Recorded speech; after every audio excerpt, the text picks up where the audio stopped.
Hi everyone, welcome back. I'm Michael Sandler, your host on Inspire Nation. If you've ever struggled with a perceived lack of abundance, then do we have the Abundance Project show for you. Today I'll be talking with Derek Rydall, a caddy for God, the best-selling author of Emergent, the world-leading expert on the Law of Emergence, and the author of a brand new book that's abundantly overflowing with abundance, The Abundance Project. And that's just what I want to talk with him about today, about the top ways to attract more abundance into your life. That, plus we'll talk about wealth shadows, the danger of I can't afford it, salary and currency, why there's no such thing as broke, singing at retirement homes, stealing food from monks, and what in the world a faux leather chair has to do with anything. So welcome back to the show, Derek. Are you ready to shine? I was born to shine, my brother. We're going to shine so brightly, people are going to have to wear sunglasses in our presence. Gonna have to wear shades. Woohoo! There's some shade. We're not going to do your whole bio today because they can go back and listen to the past shows. However, I will ask, what does a faux leather meditation chair have to do with anything? Oh, yeah, faux. So faux as in fake. And I don't know if I told the story last time, but yeah, you know, when I was, after I had my spiritual opening, my breakdown that led to a breakthrough where I almost died and pulled out of society, tried to become a monk. That didn't work out so well. Cloistered myself in my apartment and made my own little monastery in the middle of the city. And at a certain point, doing all this deep work and surrender and being a good little spiritual boy that I was, I went broke. And I was pretty angry at God, whatever that was or is in that moment.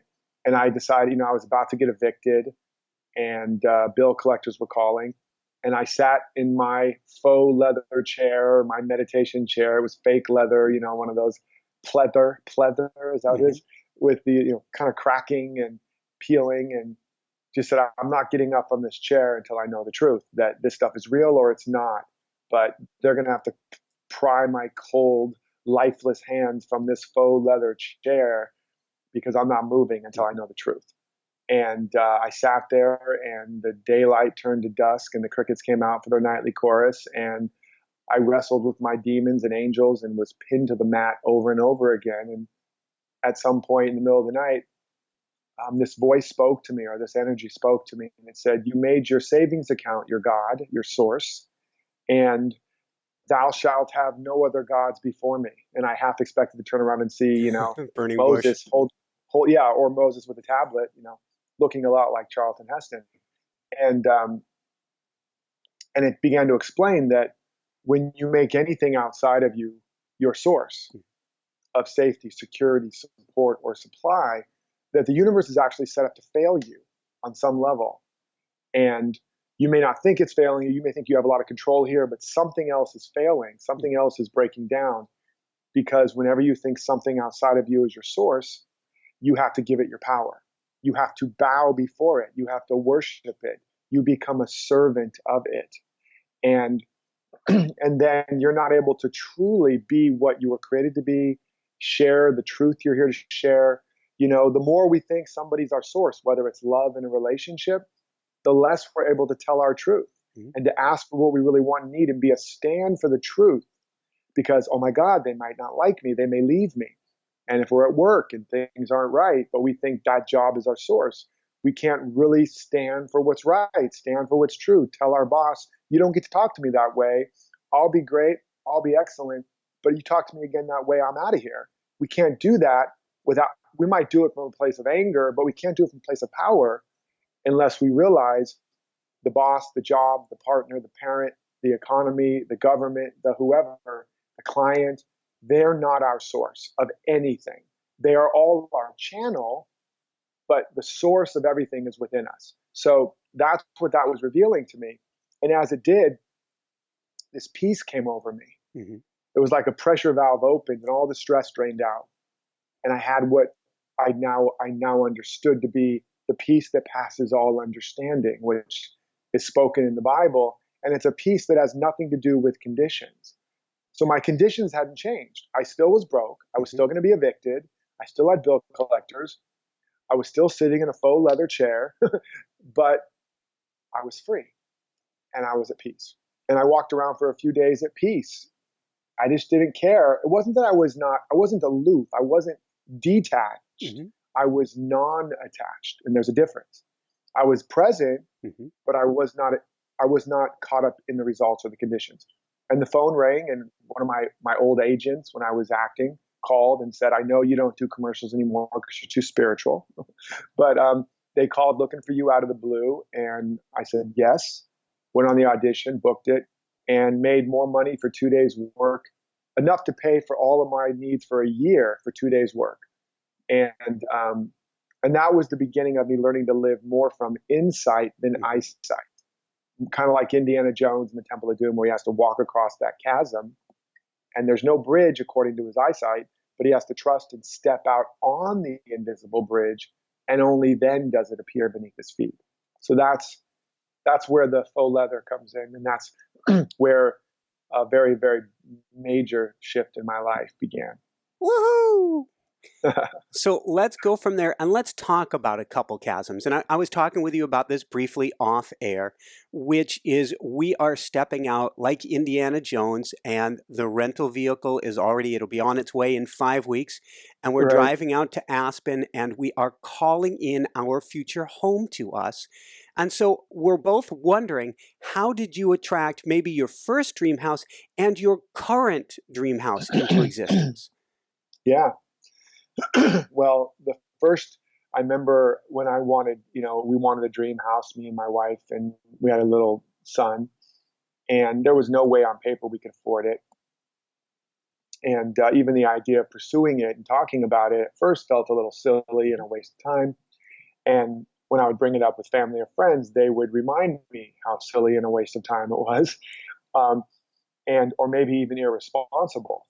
And I began to do what I teach, which is the desire, first of all, that sincere desire. It comes from a root of the sire or of the father or of the creative principle. And it's a signal, not of what's outside of you that you need to go get, but what's already inside of you trying to get out. It's trying to be born. Yes. And now the question is, like when a woman is pregnant, she doesn't go, oh, I want a baby so bad. She feels the kick of the baby. I just want a baby. And she goes out and starts to try to get a baby. That would be crazy. Mm-hmm. And very soon, those nice men in white jackets and good upper body strength would take her away, and she would lose her baby. So no, what she does instead is she begins to fill out her life, her environment, her space with everything that nurtures and supports and reflects, I'm a mother. She doesn't go, I'm going to be a mother someday. She's like, I'm a mother. I'm becoming a mother. She begins to own it. She goes, okay, what do I need to do to live into this truth? And she starts feeding herself differently. She starts nourishing and exercising differently. She starts creating the space, the nursery, the home, the safety, whatever. She begins to live into the vision as fully and as far as possible. She begins to visualize. She imagines what it'll be like to be a mother. She sees herself being a great mother. She sees herself loving her child. So all these things we know, but she's not doing any of it to make a baby happen. Mm-hmm. She's not visualizing to attract a baby. She's not visualizing to make a baby appear or make a baby happen. She's visualizing, she's affirming, she's learning, she's nurturing to make the baby that's already here welcome, to create the environment that is a match for the baby, that is a match for I am a mother now. Mm-hmm. So I did all of that in our little condo, our little dark little condo. I began to live into that vision as far as I could. I began to go to these dream homes, these model homes, look at the homes, talk to the realtors, sit in the homes, feel what it felt like, bring my kid and my wife, have a picnic in the park by the home, feel what it feels like to be living that life every weekend. Talk to the realtor. What does it take? I began to lean into it. Talk to the mortgage broker. What does it take? Look at my finances. What does it take? Feel into it and come home to my apartment. And it felt really, really crappy. It was like, this sucks compared to that dream home. And so I could feel the gap. I could feel the chasm, right? And then it was, okay, let's get back to the feeling, the vibration mentally and emotionally, that I'm living in my dream home? Mm-hmm. And then how can I fill out this space that I'm in right now to more and more activate and be aligned with what I'm feeling? So I found ways I could fix things, I could beautify things, bring flowers, paint the walls. I just found out, what could I do to make this more and more my dream? And then I go back to the dream house, keep researching, come back to this house, keep filling it out with my love and my appreciation. And if we were really in our dream house, how would we be right now? Let's talk like that. Let's be like that. Go back to the dream house, back and forth, until one day I crossed the threshold coming home from the model home. Mm-hmm. And the feeling that I had with me didn't change. There was no more contrast. There was no more chasm.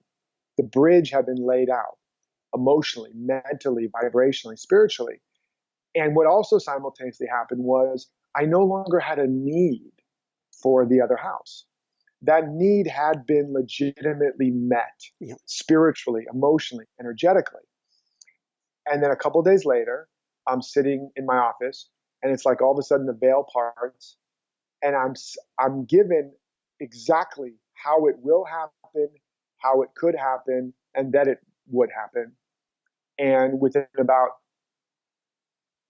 60 days, maybe 90 at the most, probably 60, I'm not sure exactly how long it was, we were moving into our dream house.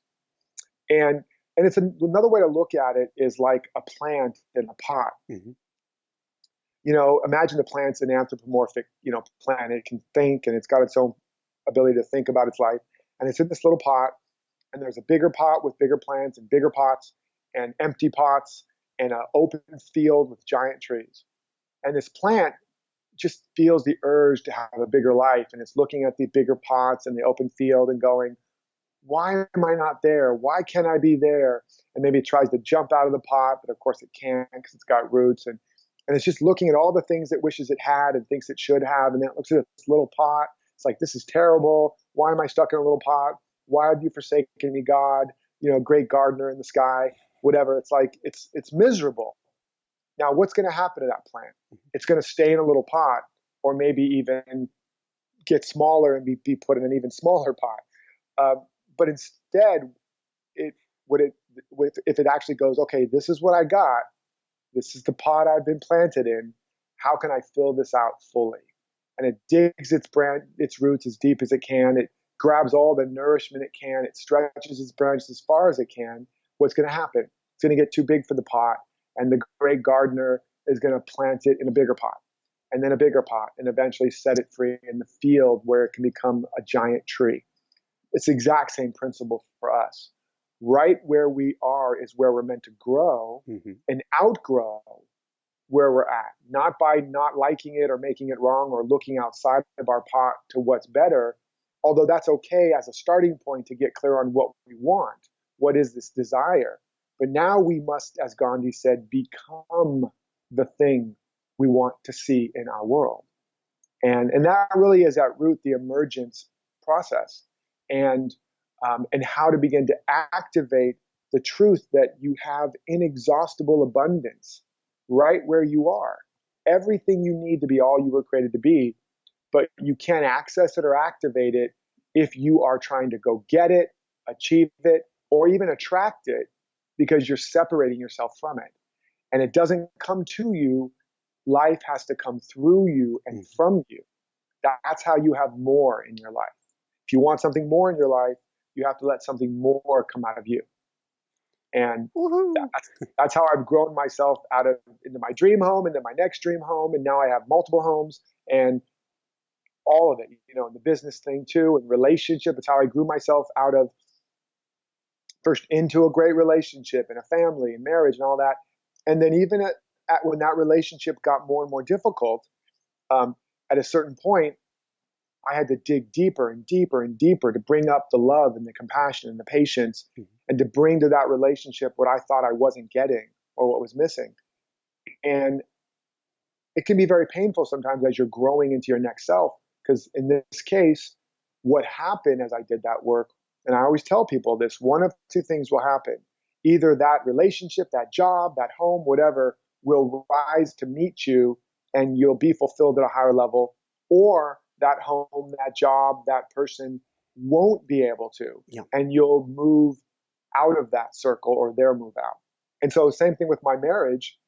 At a certain point, I was growing. Had less to no triggers. I was more and more loving of her, but the rapport in our relationship got less and less and less. And eventually I realized that the contract was complete. And I had to have the courage to move out of that relationship of almost 25 years. And all this work I had done on myself and on my vision of my ideal relationship and all the ways I was being that and showing up that way, there was a long period where I myself doubted it because I was doing all the same things, but I wasn't experiencing the fruits of it, the results. And sometimes, we have to go through those dark periods like a seed planted in the dark of winter. And it's all this time it's building root systems, but it might look like nothing's happening. And on the other side of that marriage now, I'm in a love affair of a lifetime like I never knew. It's beyond what I ever visioned or imagined. The way that I'm seen and met, and the way it's everything I had been embodying, but hadn't seen any of the shoots and fruits above the ground. And my former wife is also having it now in a way that I couldn't give her. So we're both blossoming. And so that's like the next level of what does it look like to really stand in your truth and become that and fill that gap. There might be times where it looks like it's not working. And that's where you need support, you need accountability, you need feedback, and you need to develop that internal knowing and trust more and more deeply. Because if you're really doing the work, it's working. But sometimes you have to have deeper and deeper roots, right? Like the Chinese bamboo tree, which for 5 years it builds root systems, but nothing happens on the surface. And then in the 5th year, in a matter of weeks, it grows 8 or 9 stories tall. So those are the spectrum of that process. Woohoo! Along those lines, and I want to get into integrity in a minute, so we'll go there next. We're gonna hop, skip, and jump there. First off, so we've covered the home bridge. What about a bridge when you're building your business and you're on a crux where major growth is necessary, is kind of a requirement? And I guess we can look at those words, but it feels that way, and yet there is another chasm. Is it building the environment? Is it, again, building that space? Is it in seeing it that in its completion already, and then that bridge is built? Yeah, so it's all the same elements, although there may be, it may show up in different specific ways, but because I've done the same thing with my business and have been in a transition myself and discovering what is that next level of my work, that next level of expansion. And what got me, let's just say what got me to the making any money at all stage was not what got me to this place of even just starting. And what got me from that to 6 figures type business was not the same thinking or doing or structures that I needed getting to the first stage. And what got me to 7 figures was a whole new level of thinking and structure, and on and on. It keeps going. So, but at the root of it, the greatest bottleneck to the growth of our organization is us, right? When it's a spiritual path, and what it's revealing in us, like I remember one big shift for me was, I think my business was like a 6-figure business or something. And I realized that in order to be the container or the structure that could handle this plant that's growing, this thing that's growing, it needed a team.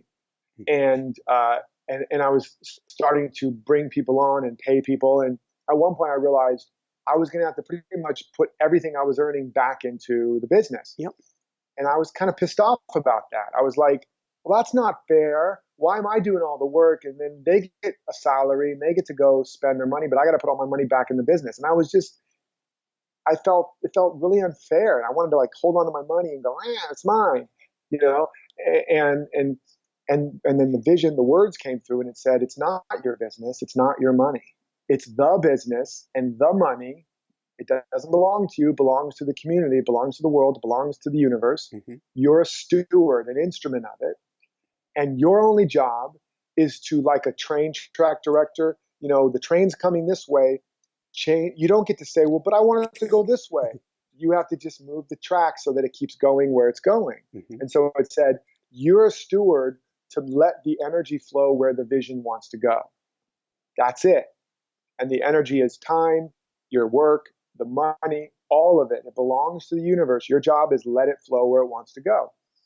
And if you do that, because it's coming through you and around you, you'll get all that you need as well. Just like a cell in a body, the job of a cell is to take all the energy and the nourishment that's coming to the cell and through the cell to produce its particular product into the system. It's not for the cell, it's for the whole body. And if a cell starts to go, it's mine, mine, mine, it's all mine, it becomes a damaged cell, it becomes a cancerous cell, it becomes a detriment ultimately to the body and even to itself. So all that came through, and I was like, fine, I'll do it. And then I began to let it flow and just let it flow. And I looked back a year later, and my business had probably tripled. And that might have been when I broke 7 figures. I'm not sure, or it might have been when I went into multiple 6 figures. But the lesson was, what was happening was, the vision was refining me. It was purifying me. It was strengthening me. It was making me a bigger and better and stronger instrument for its fulfillment. Just like a tree, keeps refining and expanding and growing the branches so they can reveal more and more of the nature of the tree, the flowers and the fruits and all that. And but I got the benefits of all that, and that's happened again in the not so recent future, or past, not so recent future. That's interesting. That's cool. And where now I've had to do that once again, bring on more director of operations and different things like that. And I'm having to lean into it. One little fun trick to do is add a 0 to your revenue and go, okay, if that was my revenue, how would I show up to my business every day? What things would I put in place? What structures? How would I operate? How would I think? How would I feel if that was my revenue? And that will expand you to begin to see, again, where that chasm is and what you want to begin to move towards and put in place. And there's 4 quadrants or pillars to the next level of your vision. There's the habits of thinking, habits of feeling, habits of being, and habits of doing.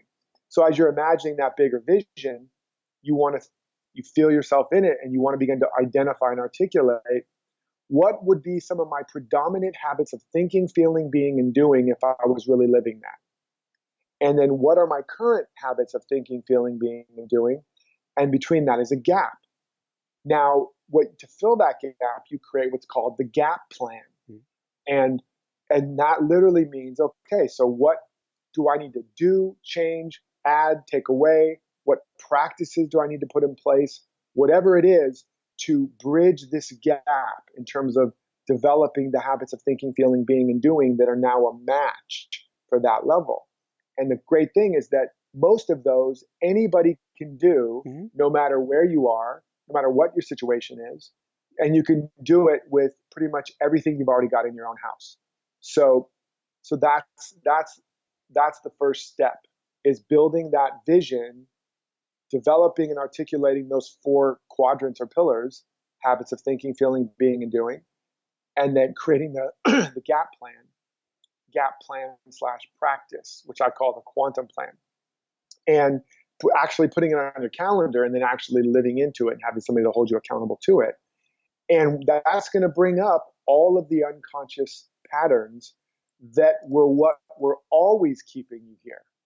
They were the things that were always keeping you stuck. The shadows, the values conflicts, the fears, the fear of loss, the fear of failure, whatever. That's going to bring all that to the surface, kind of like a spiritual roto-rooter. And then you'll get to see, oh, that's what's been hiding in the dark, sabotaging me unconsciously. Great. Now that becomes part of your gap plan to work on those.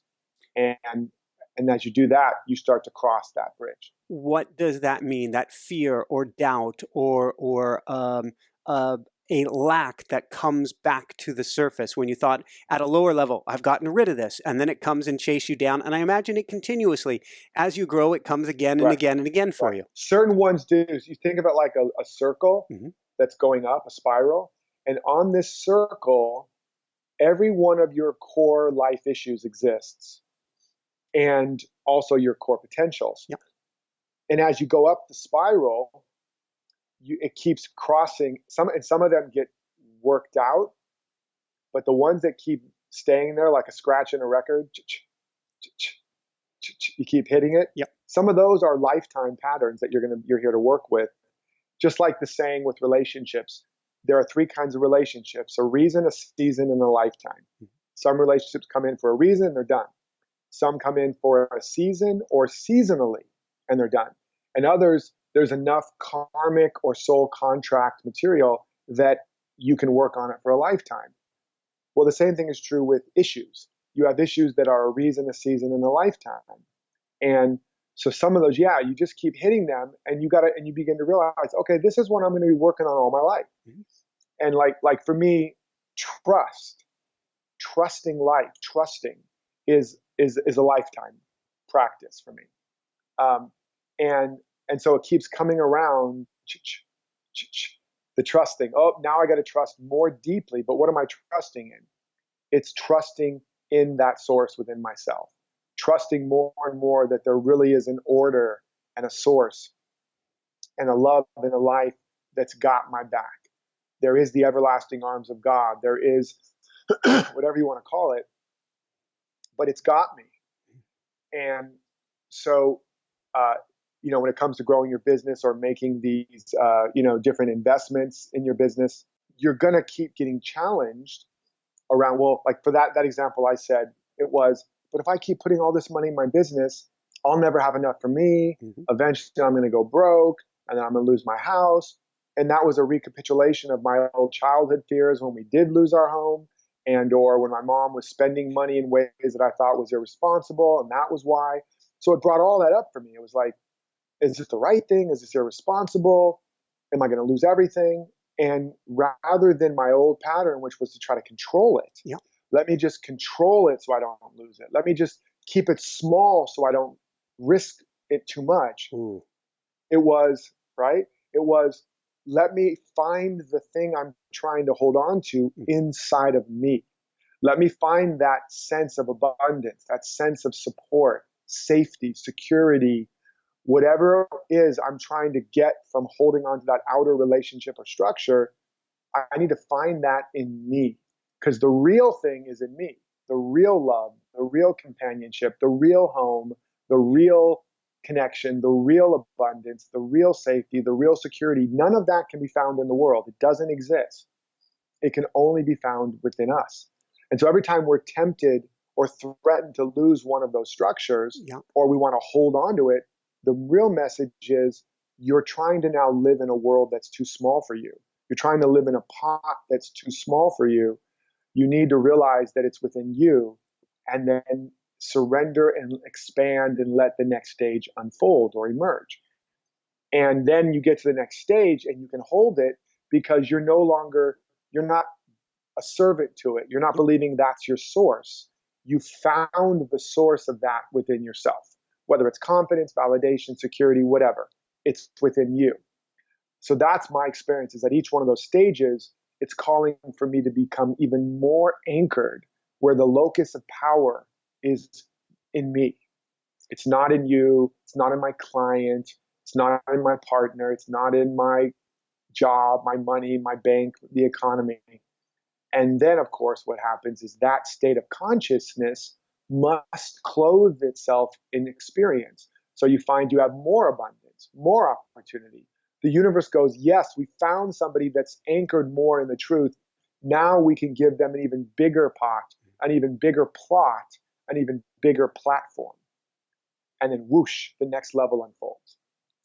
And then you stabilize it, and then it gets to another level where once again you're like, oh crap, here we go again. Yep. Time to grow, time to expand, time to surrender another chunk of my false sense of self, false sense of control. And then it emerges again. And that's ongoing. Woo! So there was like a dozen directions we can go with that. I'm gonna choose one or two. First off, how do we do that and get anchored? What does it mean to get anchored into our locus of power? Yeah, so there's a lot of ways to do that, but the core thing is, as a simple thing, let's just say, well, I'll give you a perfect example. So when I was moving through the realization that my contract with my former wife was complete or close to complete, at least it was in that form, there was a sense of peace about that on one level. Yep. But then I bumped into, wait a second, what's going to happen to the whole world I built? My home, my family, my kids, my finances, my business, all these structures. And I thought I was so solid. And suddenly when I imagined losing it all, I wasn't so solid. I was like, oh man, I'm really afraid. And so now it's like, okay, I had to break down, like, what is the home? What is the home really? Mm-hmm. What does that really mean to me? What is the quality it gives me? So it might be comfort, security, a sense of accomplishment or value or worth. So I began to break down the real qualities with the money. What it was, the financial abundance, giving me. Again, security, worth, all of that. And what I began to see more clear than ever, that again, what we're always, no matter what, in all the 7+ billion people on the planet, we're never actually going for an outer form. We've been hypnotized into believing we are. What we're going for is a feeling that form activates within us, or rather that we activate within us as a result of giving ourselves permission because of the meaning we give the form. So I began to break it down to those qualities. Okay, there's a sense of I'm valuable, I matter, I'm successful, I'm worthy, I'm safe, I'm secure.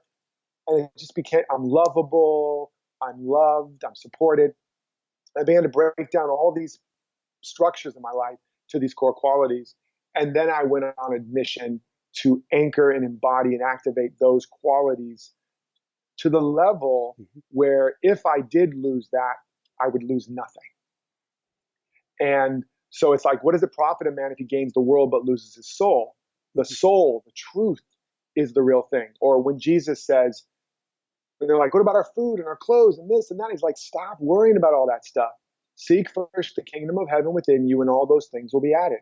He's saying the same thing, just in, Shakespearean language. But he's really just saying, find those things in you, right? Find that quality that you think you need in you. And so that's what I did. And I got to a place where I was pretty good. I was pretty good. And then I did lose everything temporarily. I did lose my home. I did lose my reputation in my family. My kids did hate me. My wife did think I was the jerk and the abandoning father that I never wanted to be. All of my worst fears did come to pass for a while. Mm-hmm. And this is a testing ground because this is what we're afraid of, right?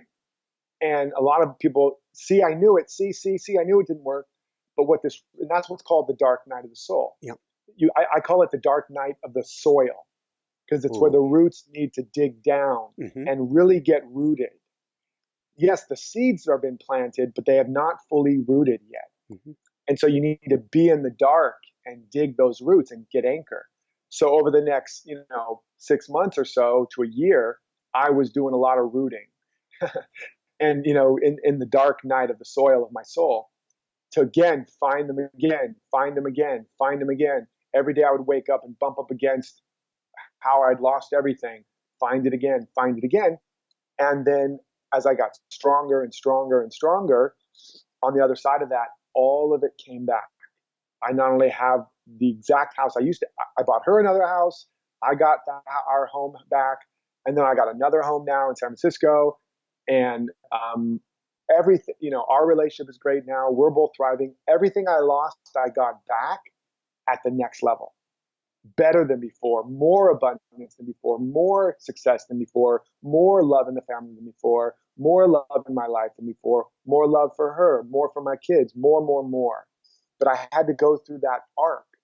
And I'm not saying it always has to be that intense for people. That was, that was one of the greatest, most challenging transitional experiences anybody can go through. You know, moving your house is one of them. Leaving a long-term relationship or divorce is one of them. Obviously, the death of a loved one is one of them. Those are like three of the biggest traumatic, challenging growth opportunity moments any human being can go through. The final one being your own transition, your own death, or your own leaving the body. But guess what? All of that is practice for the ultimate transition. Every challenge, every threshold, I call it practice for dying. Because you're really practicing letting go of the ego, the false self, and all the structures that you are holding on to and think, this is my life. And life is saying, no, it's not, my child. It's within you. And I know this is hard, but you need to learn this so you can get freer, so that I can use you more for life, so that we can do something even bigger than you can imagine. And that's the process. Thank you so much for sharing and sharing such a personal story. How did you, the two pieces that I'm curious about are, how did you deal with the fear that came up? And for people who aren't familiar with your work, how do we do the inner work of going hunting, of finding out what's there, of anchoring ourselves in the level of awareness here through that pain of the dark night of the soil is huge. Yes. Yeah. So, I mean, obviously in my books, I go into great depth, Emergence and the Abundance Project now, very specific practices and exercises for doing this kind of work. But the couple things are, well, the first thing is, it's really important to have a vision for what's emerging. Mm-hmm. You could say the vision for where you're going. I would say the vision for what's emerging, right? If the acorn could have a vision, it would have a vision of an oak tree. It's not where it's going, it's where it's growing. Mm. It's what's unfolding. It's not going anywhere, it's just surrendering and allowing more and more of what it really is to come out. But to do that, it has to die to its acorn identity. It has to let its protective shell break and crack and fall apart. So you have to have a vision. You have to have something, a bigger container that's holding the mess, mm-hmm. you know, or like chaos theory. You have to be more in touch with the larger order that's emerging mm-hmm. than you are with this relative and temporary chaos that's unfolding in the midst of it. You know, chaos theory is if you step back far enough from any mess or chaos, there's actually a greater order and harmony that surrounds it, encompasses it, and is emerging through the midst of it. And which, by the way, if you just extrapolate that to its to the irreducible principle, it's basically saying all there is order, all there is harmony, all there is wholeness, and within it, chaos is emerging and emerging and emerging and emerging, but it's all being held in perfect order. So you're always safe, you're always home, you're always in heaven, you never left, you're never going to. But we're learning how to hold the chaos of creation in the midst of a larger consciousness of wholeness and order. Mm-hmm. So you have to have a vision. That's the larger order, that's the larger wholeness that you can keep leaning into when things go crazy. Okay, there's a vision here. And then you need to become more interested in the visionary vibration than you are in solving the problem. Huge. It's everything. It's why Einstein said you can't solve a problem at the level of thinking that created it. And I use an analogy of like the race car driver, mm-hmm. where they're spinning out of control towards the wall, which is the problem. And everything in your body wants to look at the wall and hold your eyes on the wall so that you don't hit it. Yeah. But the hands follow the eyes. And if you look at the wall, you're going to hit it.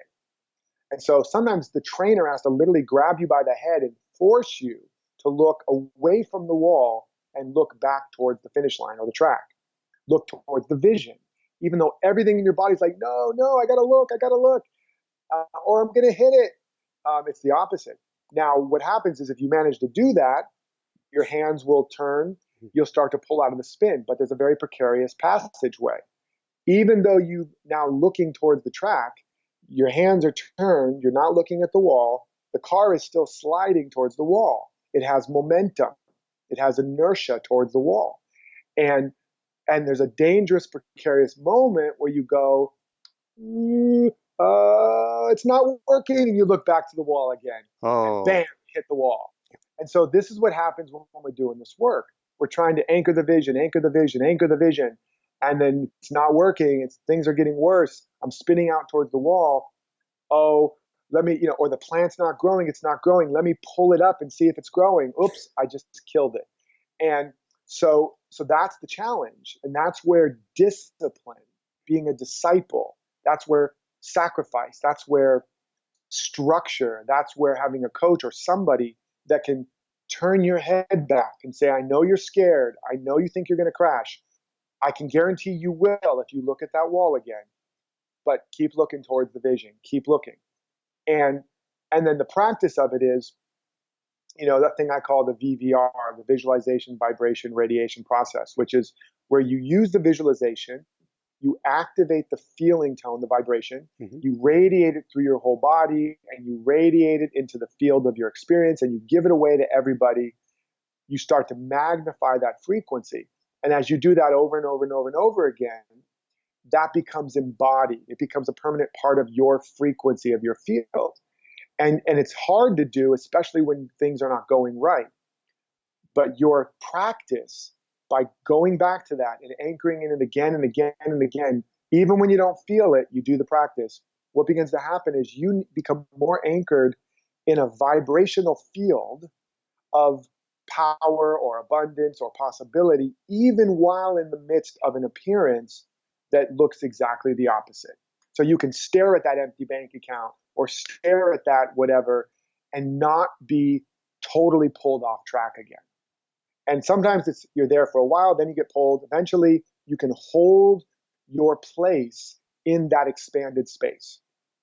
And then the next thing is what I call the lift practice. Stands for living in the feeling tone, LIFT. Now you go, okay, and that's where you break down the 4 quadrants, the habits of thinking, feeling, being, and doing.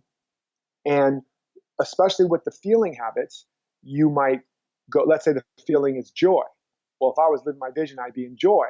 And, I'll be in joy when things get better. Nope, it's not going to work that way. Things will get better when you live more in joy. But it's hard. So you now have to look at the joy and start to break down the people, places, activities, and objects that activate joy for you. And you have to start designing and redesigning your life like a container where there's more of those things in it.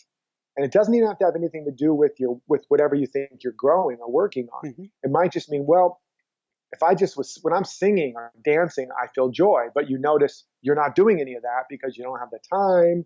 It's too busy. You got to focus on your work so you have enough money. Otherwise, so you don't do any dancing or singing and you're miserable.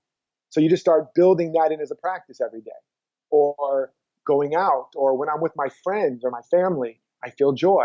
But you notice, you keep telling yourself, I don't have time, blah, blah, blah, blah. You have to design that into your life. Or when I'm in nature, or when I'm just sitting on this part of my couch looking out at the garden, I'm in joy. But I never give that to myself. And so little bit by little bit, you design your container to be a match for the qualities that you would be expressing if you were living your vision. And as you do that, again, your life becomes a constant tuning fork that is bringing you back to that vibration, bringing you back to that vibration automatically. And you put all those together, and you're just going to start, whether you like it or not, vibrating more and more and more, holding it more and more strongly. At that new frequency, like a radio station, there's different information available, right? If you're tuned into KLAC, K-L-A-C-K, where they're singing the blues and gossiping, there's very different information available to you. If you're tuned into K-Rich, K-R-I-C-H, the information, the music, the vibration, the material is very different. Now you're available to the solutions, available to the inspired ideas and actions. This is why Einstein said you can't solve a problem at the level of the problem, because that's not where the solution lives. It lives outside of the vibration of the problem. You must get outside of it and begin living there. Then you'll see it. Oh, there's the answer. That's me with the home thing, where I was like, all of a sudden the veil parted, and I saw how I would and that I could do it. And bam, it began moving. Woohoo! We were talking off air about what interests you the most in the work that you're doing right now. And one of the things that you said is talking about some of the reason this stuff is not working and what it's calling forth inside of us? Yeah, so, one of the challenges with self-help and spirituality and personal growth and all that, new age, whatever, is there's a lot of airy-fairy, woo-woo, hold our crystals and sit under inverted pyramids and burn incense in a lotus position kind of stuff. And while there's nothing inherently wrong with those things, there's an overall flabby, fragile state of being that a lot of heart-centered, spiritually inclined people are in.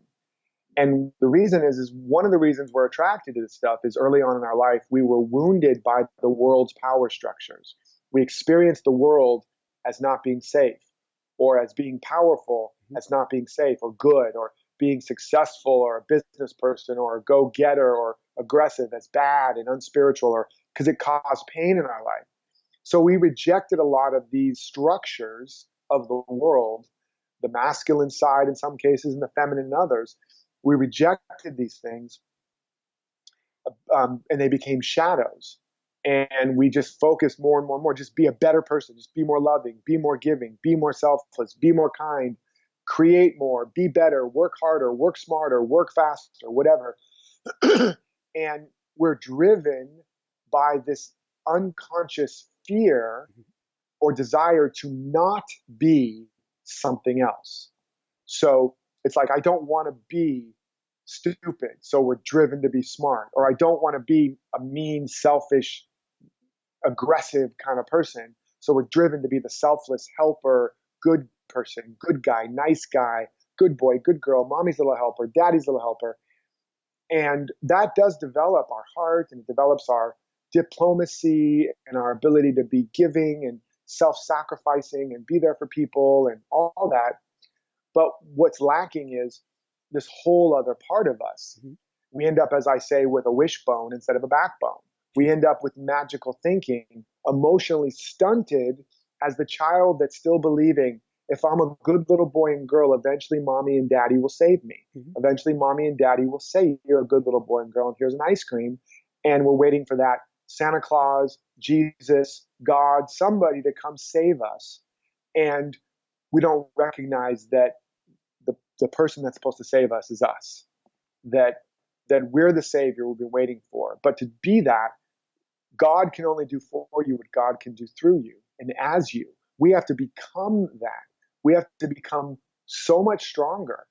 And so there's a lot of shadows around that. A lot of reasons why heart-centered, spiritually inclined people don't carry really powerful and authoritative states in the world in a lot of places is because they don't have the courage to stand in their truth and speak their truth with power and ferocity and authority, with no apology, but without blame or shame or attack. But like, Jesus in the, whipping the whip in the temple and saying, get the hell out of here. What the hell do you guys think you're doing? Come on, man. Snap out of it. Wake up. He was a badass. He was not a wimp. Mother Teresa could walk into any corporation and ask for money, and if it wasn't big enough, she'd go, I think I need to keep praying. And they'd bring her a bigger check. Like, these were Martin Luther King Jr., Jesus, Mother Teresa. These were bad mamma jammas. These were people with backbone. These were people that had full possession of their genitals. These are people that absolutely were unafraid to be in their truth, to stand for their truth, and to be unconditionally loving at the same time. So it's what I call heart of gold, soul of steel, and sword of truth, or strong core, soft heart, open mind. You need all three. And we've been more focused on wanting to be the open heart because we don't want to be the or the jerk or the SOB or, whatever. Like Marianne Williamson used to say, I'm a God, love it or leave it. And she was right. So we have to be willing to embrace those shadows and those places we've been trying to get rid of or fix or heal. Only when we integrate them will they become part of our power. If we reject them, we will either be someone that has bouts of anger or selfishness in destructive ways or self-destructiveness, or will attract people and circumstances where we feel aggressed on, we feel controlled, we feel taken advantage of, et cetera, et cetera. One way or the other, that energy is going to have its way. So we have to own it and integrate it. We have to embrace all the demons and transmute them into the angels that they are. And so that's one of the biggest missing pieces I find with people. And, and it's become part of our political landscape, where we see this now in the identity politics and tribalism, where, on college campuses now, the liberal left has gone insane with, we have to have safe spaces. And, oh my God, you said something that hurt my feelings. You're microaggressing on me. That is such a load of crap. We're becoming fragile. Mm-hmm. We need to become more resilient. It's like Mae West said, people that are easily offended need to be offended more often. And so this is what I mean for you heart-centered, spiritually minded people. You need to get a backbone. You need to become more resilient. You need to become unbotherable, unshakable, unbreakable, and unstoppable. And the only way to do that is to face all of the things that make you feel shakeable, botherable, and stoppable, and embrace them and discover the truth about them and the gift of them. Now you'll be free. Now you'll be able to stand in the face of anything and anyone, stand in the truth, be the truth, love them through whatever mask they're wearing. And in your presence, a lot of their weapons will start, their swords will just melt into plowshares. They will put them down because they won't need them in your presence anymore. That's how we're going to bring about peace in the world. Not by just being peacekeepers, la, la, la, everybody's peace. And the second somebody crosses you, you're the most angry person ever. That's not how peace is going to happen. It's going to happen when you embrace the things that take you out of your peace and you discover they're actually allies, not enemies. Woohoo! You've got to strengthen that muscle. You got to strengthen. Those are reps, right? Those are all reps. And everything coming to you right now, and everybody in your life right now, your mother-in-law, your brother-in-law, whatever it is, they're all showing up for you to do some reps and get stronger in your truth, your peace, your love, your strength, your passion, your fierceness. How to really, you want to be able to love fiercely. You don't want weak, flabby, fragile love that somebody can just say the wrong thing and there goes your love out the window. That's not loving. That's not loving. So, you want your peace to be, ironclad. Nothing can shake it. It's like I say to people, or not to people, but in my prayer is, I want to be so anchored in the truth and the love and the light that no matter what you say, what you do, you cannot stop me from loving you. You cannot stop me from knowing the truth about you. You cannot stop me from being in heaven and in peace and shining my light so bright that you got to wear sunglasses. You can hate me, you can hit me, you can destroy me, but you can't stop me from that. That's the place we want to be in. Woohoo! So it brings up another question. It flows perfectly with the other question we had discussed beforehand. What does it truly mean to be in integrity with this kind of lifestyle? Yes. And it's important to know integrity, there's different kinds of integrities. Integrity basically means that you are aligned, you are one, you're not two. You are integrated. Mm-hmm. So you can believe life's and then you die, life's hard and then you die, and absolutely all your thoughts, feelings, and actions are congruent with that. You are in integrity, but you're in integrity with a lie. So it's a constant journey of discovering what's the higher truth that you believe, that you want to be, that you want to feel, that you want to believe. And then you have to ask, again, if I really believe that, if I really believe, let's just take one of these spiritual truths that get thrown around, like love is all there is, and okay, if I really believed love was all there was, now how would I think and feel and walk and talk in general? And then now let's pick an experience here with this person that's being a total jerk to me, or this boss that's not appreciating me, or my partner that's not validating me. If I really believed love was all there is, how I'm really saying I am love. So then how would love operate in this situation? And then as you really explore that question, that thought experiment, you'll start to find where you get an answer and you're like, oh crap, I do not want to do that. I do not want to say that. I do not want to have to be a stand for that. Now you see where you're out of integrity. And now you know that your work is to do that, to be that, to say that, even though you're scared. Because as you do, the only way love will become everything and become real through you and in your world is that your action ultimately is your true religion. So you want to know what somebody really believes, look at what they're doing and saying and what the results they are creating. That's what they believe, not what they're saying, not only what they're saying. They have to all be aligned.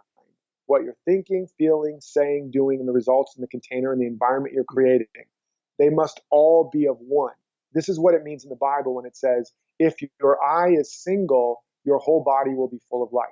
Or where 2 or 3 are gathered in agreement in my name, which means the name and nature of the Christ or the highest pattern of good within humanity. Yep. Where 2 or 3 are in agreement, there I am, the great I am is in the midst of it. So in other words, it becomes manifest. When those elements are in agreement, in integrity, it must manifest. And that's in those examples I was sharing with you about my house and my work and my wealth and all these. I'm giving you literal, practical examples of how I became aware of the truth that I was claiming, where I was out of integrity, the gap, and then the very real practices I used to bring all those pillars together into an integral structure. That's the work that we're doing here. Woohoo! So if I was to take off my coaching hat today, Derek, as I've done in the past, and I want to put it on you, I know you've got a beautiful Bagger Vance cap on there, but we're going to give you kind of a wizard-like cap here for the moment. Yep, very, very sporty. What one homework assignment would you give people today, maybe to be more in integrity or to get those eyes as one? Yeah. Well, there's another saying I want to say from the Bible, because I love taking scripture and things and showing people that it's not religious or weird. It's actually a principle where it says, choose this day who you will serve, God or mammon. And that means the truth or the lie, the invisible truth or the material form, the fear or the love. Who are you going to choose? And then it goes on to say, if you don't choose, you are serving 2 masters, and it is a house that is divided, and a house divided cannot stand. And so it's giving you right there what we just described, but in the Shakespearean biblical speak, same exact principle. And so what we want to look at is, what does it mean to choose this day who you will serve? God or mammon, truth or the lie, the vision or the control pattern, the fear. So what I would invite you to look at is, what's that thing you or whoever is listening really, really is wanting to create in your life, that next level, that vision. And as you feel into that, do this process and ask, if I really believe this was real and that I was truly supported, how would I show up today? How would I move today? What conversation would I have that I'm afraid of having? What would I stop doing that I'm afraid of stopping? So not just what would I start, but what would I stop? What would I bring into my life, or what would I remove from my life? And begin to identify something that has a charge to it. Like, I hope nobody heard me thinking that thought, because I hope nobody saw that I saw what I just saw, because I don't want to see that. I don't want to see that now. That's the thing you want to look at. And then you want to notice, who are you going to choose today? Are you going to choose that which you know is true and is bringing you more integrity, or the thing you've been doing up to now, which is the lie, which is the control pattern, which is the fear running you, which is the old life that will never let you get to the new life as long as you keep choosing that? And more importantly, or as importantly, when you're trying to kind of sort of choose this one, but you're also still kind of sort of choosing that, you're serving 2 masters. It's like the Zen statement. You're trying to ride 2 horses at the same time, going in different directions. It's tearing you apart. It's breaking the container in half. Nothing can cook. Nothing can flow. Nothing can grow in that. You're leaking all of your power by being split. So this is your opportunity to choose, and again, which one are you going to serve today? The truth that you know, the conversation you know you need to have, the new action you know you need to take, the call you know you need to make, the email you know you need to send, the project you know you need to start, or I'm too tired, I'm too lazy, I don't feel supported, I can't afford it, they're going to hate me, they're going to judge me, they're going to leave me, I'm going to lose. This is your chance. Which one will you choose today?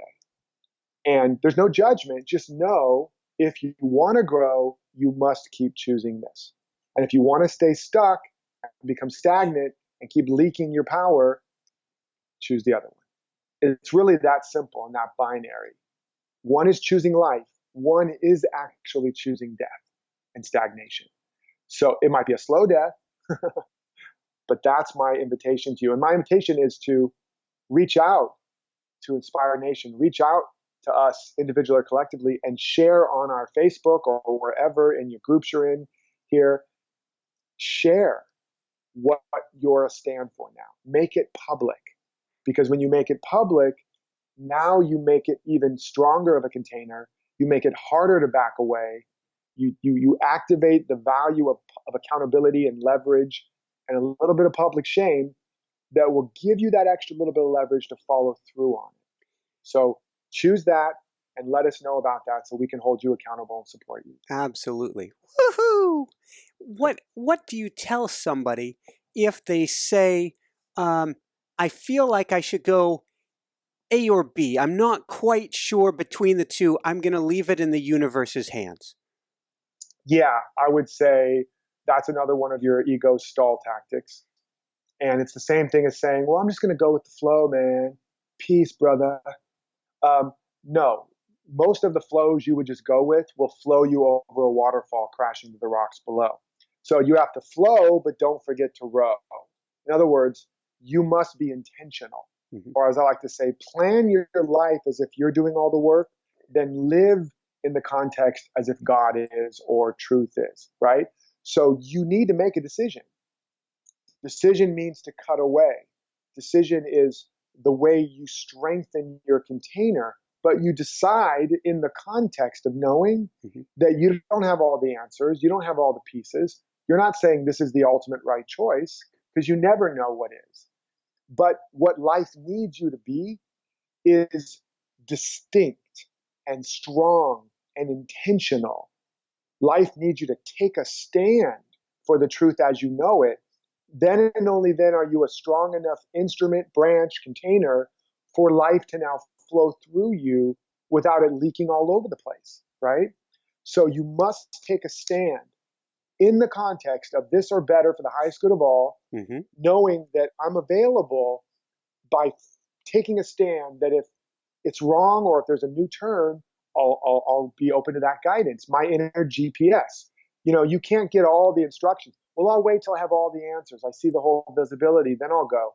Try doing that with the GPS. You'll be sitting in your driveway forever. It's not going to tell you all the answers until you start moving. But if you go off track, what is it going to do? Recalculating, turn left up here, do a U-turn up here. And it will infinitely and patiently keep redirecting you. So, but you must start moving. You must decide I'm going. And only then does the next level and layer of guidance reveal itself. It won't reveal itself when you're not moving and when you're in a vacuum. Woohoo! So where can people go to find your book, to find your community, and to find out more? Nowhere. I'm not going to give you any help. You're on your own. Yeah, they can, you can obviously always go to DerekRydall.com, DerekRydall.com. To get the book, The Abundance Project, you can go to theabundanceprojectbook.com, theabundanceprojectbook.com. And when you grab the book there through the links to Amazon or Barnes & Noble, I'm going to give you $1,238 in real bonus coaching and programs to support you in making the book not just shelf help, where it makes your shelf look better, but really get results from it. And you'll be part of a mastermind for the Abundance Project. You're going to get the help you need to create your own Abundance Project.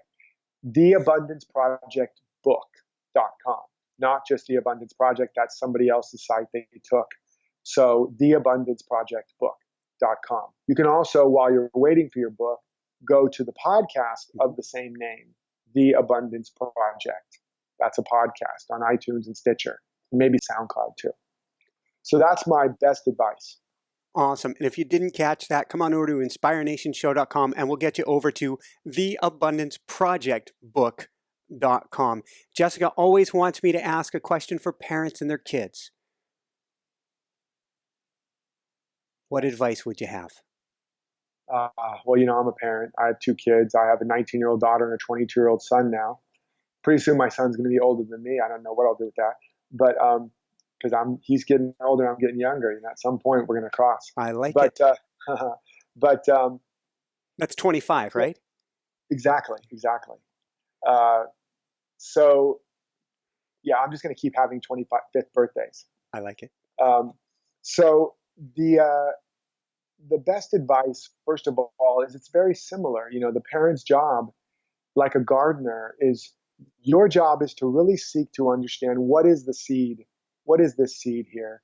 What is this seed planted in the soil of this soul? And then like a gardener knows and is never so arrogant to think it can or she can or he can make the plant grow. They know that all they can do is create the conditions, the soil that is congruent for that. So as you begin to discover what is the seed that is this child, they don't come from you, they come through you. They don't belong to you, they belong to life itself.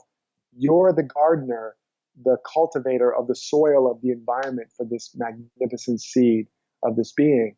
And as you begin to get more curious, rather than controlling, you discover, ooh, look at their interest there, look at their curiosity, look at what they're saying there. You can begin to ask, what environment can I create to really support what's blossoming here? And then where the control part comes in is, just like a gardener understands the quality or the kind of seed often needs structure, a container, the lattice work, the stake in the ground and the rope around the trunk.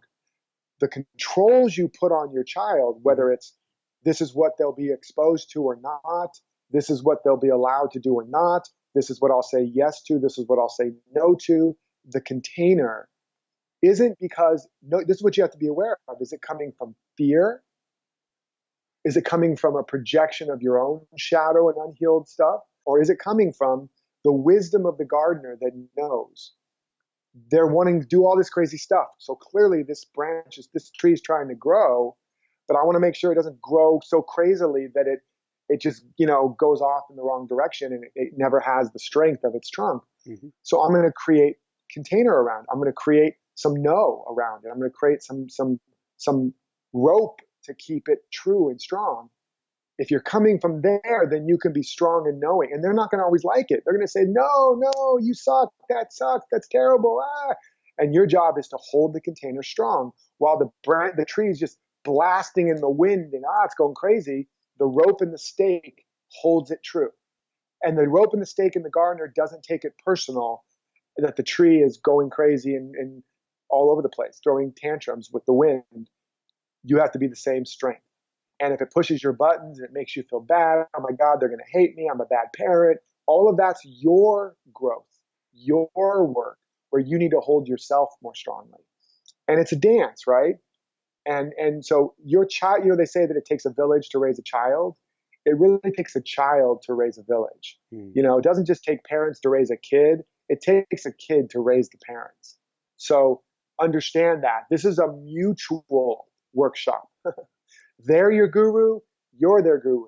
Back and forth. You're both students and teachers. And you have a role to play and a structure to contain and a job to cultivate the conditions for their growth. And you also need to recognize and be sensitive to where it's actually helping you grow as well. Woohoo! I said a lot there. That's a whole workshop there. That is. I'm very appreciative, and with our demographics, all of the parents and mommies and daddies who are listening, I'm sure, are very appreciative too. Last couple things I've got is any last words of wisdom, and then do you have time for a very brief meditation? I mean, there's no end to the last words of wisdom, but let me just see if there's one thing in particular. Well, in all of this, one of the most important foundations, honestly, that's held me through all the storms and the dark nights and the challenges so I could keep growing. This may be the most, it's going to sound like a cliche at first, but it turns out it may be the most important nutrient that needs to be added to the soil of your soul. Yeah. Is self-love. Thank you. And it makes me actually,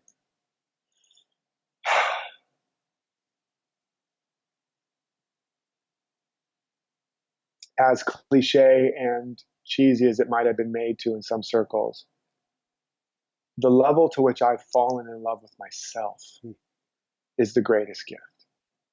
And it's not easy. It requires a commitment. But it's allowed me to love others at a depth and with a strength and with an unyielding container, because whatever would stop me from loving them was what was stopping me from loving me. And as I've learned to love all of those parts so far, to whatever level I have, it not only sets me free to be me, but it allows me to be the lover and the helper and the healer and the container for those same places and everybody else around me, whether they're my children, my former wife, my parents, my clients, or anybody in the world you might call the enemy. So love yourself. That's the most important thing. Look in the mirror and say it to yourself, and you'll hear back, how stupid, that's so stupid, I don't love you, oh my God, are you kidding me? Look at that zit, look at that mole, look at that this, look at that. And just breathe and go, I hear you, I know it's painful, I love you anyway. And just keep doing that in yourself, in the mirror, while you're driving, through the day. Keep stopping, loving those parts of you that you've hated, loving those parts of you you've been trying to get rid of, loving those parts of you you're afraid others won't accept. Just keep loving yourself, because what you're developing is the love of God, is the heart of God. And that's what the world is crying for now more than ever. Woohoo! Yeah. I can't think personally on my journey, and wow, I redecorated a bathroom the first time I tried doing that with myself. And by that, I Right? mean I shattered the mirror and I ripped everything off of the walls. And I had to keep going through. I had to push through my bathroom, the kitchen floor, microwave over time. Right. Exactly. But I had to keep working on that. And there's still a level and depth, but I can't think of anything more important. There's not. There's no greater gift you can ever give to anybody in the world. Your children, your wife, your partner, your spouse, your parents, the whatever. No greater gift than to fall so completely in love with yourself that there's no more places where you can get stuck. And now you are literally the light of the world. That's really what it means. And it's not arrogance. Arrogance is when you're not willing to love a place in you. And if you're acting arrogant and boastful, it's really a mask that's covering up a shadow of where you don't really feel lovable. So love yourself. Woohoo! Thank you, Derek. This has been brilliant. I don't have any other words for it. Absolutely brilliant. Would you have time for a very short meditation to your calling? Sure. Let's do a little mini version of the VBR process, which, by the way, you can get for free on my website in the full extended version in the resource section. The visualization, vibration, radiation process. So this is a way to begin to activate this higher idea or vibration or vision in your life. So just take a moment and give yourself permission to visualize and begin to bring to your mind's eye, your heart's eye, that highest vision of your life. Not the life you think you should live or could live or maybe it's possible to live. Not the life you think you have to live. But that you deeply, deeply desire to live. That person you deeply desire to be. If you knew you were totally supported, totally safe, and would be totally successful, totally received, what would your life be? What would you go for? Who would you become? What would you do? What would you create or contribute? Who would you do it with, for, where? Just open up like never before and give yourself permission to imagine the life of your dreams. There's no limitation. You can be as big as you want, as bold and abundant as you want, as loved as you want. In fact, see yourself walking into a room and you get a standing ovation in every room you walk into.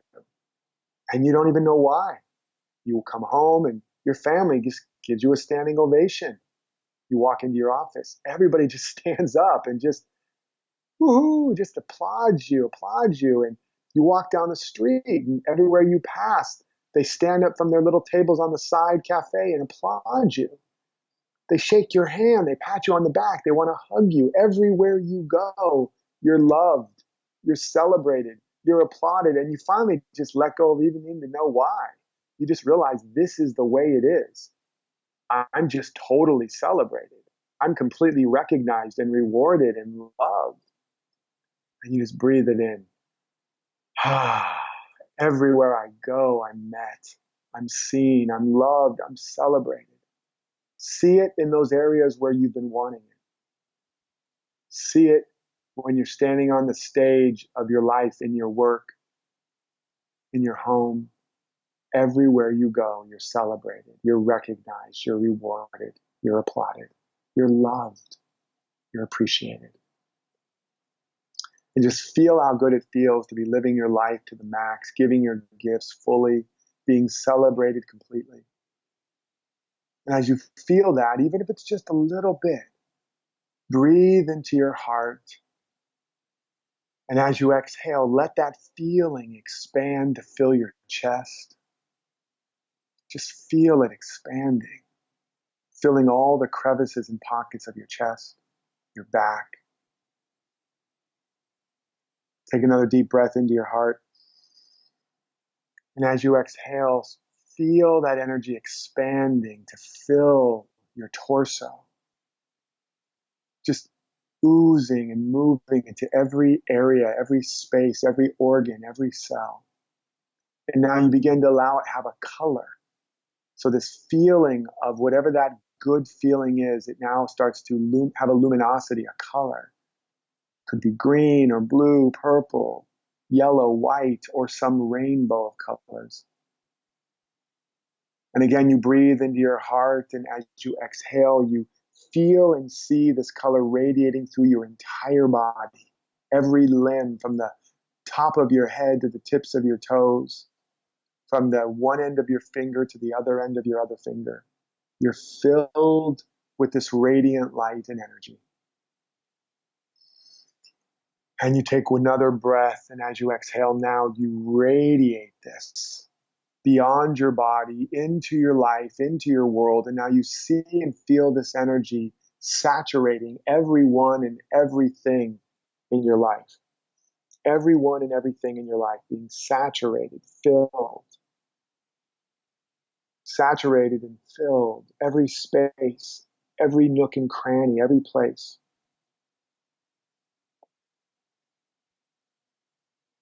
And now extend your hands if you're able, and if not, just do it in your mind's eye, with your palms facing forward. And imagine the whole earth like a small ball in front of you. And as you're feeling all this energy, you just feel it radiating from your heart, your whole body, down your arms and out of the palm of your hands, and just beaming and saturating the planet with this energy and this light. And as you do this, feel how good it feels to be so full, so radiant, that you can give all of this grace, all of this energy to everyone on the planet and everything. And either silently or out loud, you want to say, may all beings, all creatures, and all of creation be blessed totally and completely. Be blessed totally and completely. May everyone and everything have all that they need to thrive. May everyone and everything have all that they need to thrive. And just feel how good it feels to give that to everyone. And feel how good it feels to want the highest and the best for everything, all creatures, all beings, all of creation, all the rivers, the streams, the animals, the insects, all the so-called enemies and allies.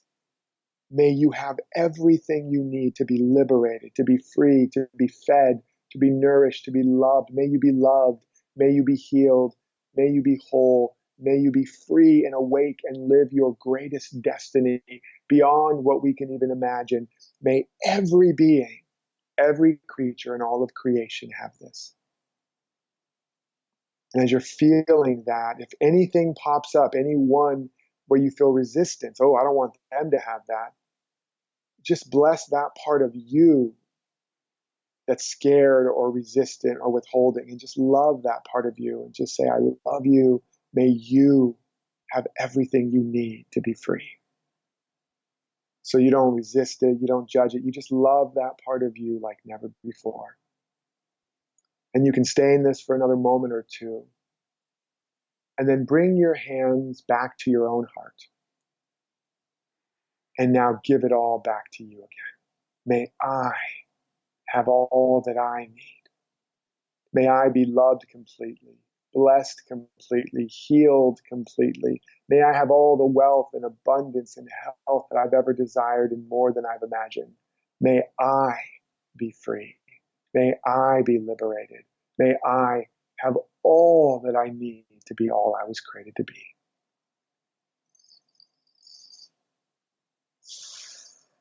Just breathing that in. And now in this place, as you're holding that state of congruence and integrity, you cannot give what you don't have, so you had it first. But you cannot keep what you don't give away, so you gave it away. And you cannot sustain what you don't then receive back. You gave it back to you again. This is called a circuit. This is called the law of circulation. And in this circuit, in this container, in this circulation where the infinite, inexhaustible good of life is now flowing unencumbered, all things are possible. Claim your genius, claim your highest vision, claim your wealth, claim your health. In this place, your word is power. And I stand in proxy now for every desire, every vision, every place where a healing is wanted and needed, where an opportunity wants to unfold. I'm knowing for everyone listening that right where they are, everything they could ever need to be all they were created to be, it's right there, it's right now. All of life, all of wealth, all of love, all of health, all of wisdom and genius and brilliance is right where this individual is. The greatest good that has ever been and ever will be is rushing to the place of each and every one of us and breaking out now as insight, guidance, direction, and compelling right action. It's unfolding as magic and miracles and total healing on every level of our life. It's breaking out as new opportunities and relationships and everything we need to take our personal and professional life to the next level, a quantum leap of growth and expansion. For us, for our loved ones, for our family, our friends, our clients and colleagues and community, something amazing is happening. This cosmic miracle is now being made localized as each and every one of us, and heaven is becoming manifest on earth like never before. It's happening right now. And in this agreement, it's done. 2 or 3 or more gathered in agreement, it's done. It breaks all the outer agreements, all the lesser agreements, all the past agreements, all the world's agreements are broken, are shattered, have no more power over us. We are free to be all that we were meant to be beyond our wildest dreams. It's real. It's happening now. Be prepared. A miracle is unfolding in our life right now. We will hear about it. We will share about it. It's happening. Breathe that in. Feel the gratitude as if it's already done, because it is. And so it is. Ashe, Shalom, Shanti, Amen.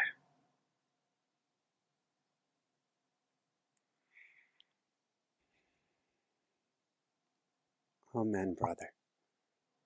Woohoo! Amen. Oh my God, this Yes. was amazing, Derek. Absolutely. Thank you. Each time you raise it to another level. each time. That's the work, man. Thank you for facilitating it and creating that container. That's what you do. You create the container where the magic can happen, my brother. Goes both ways. Thank you so, so much. Woo! Thank you. So Yes. for everyone out there, this is Michael Sandler saying, be well, have fun, get the Abundance Project, and begin building your own container today. And shine bright. Woohoo! Thank you is not strong enough of a word there. Yeah. It's good stuff, man. It's always fun. You never know what's going to unfold. Never, ever, ever, ever, ever. All of my questions went whoo, whoo, whoo. And that's the best. Yeah.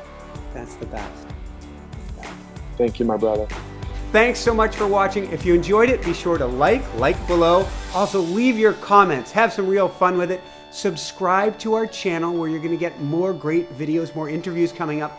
And check out our website, inspirenationshow.com. That's where you'll find tips, blogs, information, videos you won't find anywhere else, and useful and helpful resources to really help you kickstart your life and to shine bright.